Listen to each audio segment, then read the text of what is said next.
இந்த அனுதின தியானத்திற்கு தலைப்பாக Christ dwelleth in you by love and faith.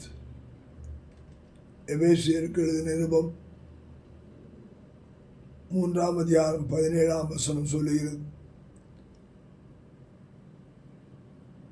விசுவாசத்திலே கிறிஸ்து உங்கள் இருதயங்களில் வாசமாயிருக்கவும் நீங்கள் அன்பிலே வேரூன்றி நிலை பெற்றவர்களாகி சகல பரிசுத்தவான்களோடும் கூட கிறிஸ்துவுடைய அன்பின் அகலம் நீளம் ஆழம் உயரம் என்னதென்று உணர்ந்து கிறிஸ்து நமக்குள் வர வேண்டும் என்றால் விசுவாசம் முதலாவது காரியம்.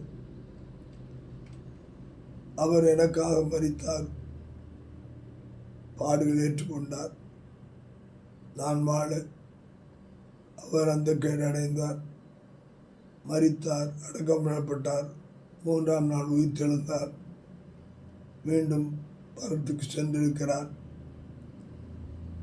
என்பதை என் உள்ளத்திலே விசுவாசித்து இயேசுவை ஆண்டவர் என்று சொல்லி அவருடைய அன்பை அறிந்திருக்கிறேன், அவருடைய அன்பிலே நான் நிலைத்திருக்கிறேன் என்று சொல்லி நிலை பெற்றவர்கள் அநேக பரிசுத்தவான்களை அவருடைய அன்பினாலே சேர்த்துக்கொள்ள தேவன் நமக்கு வழிவாசல்களை கொடுக்கிறார்.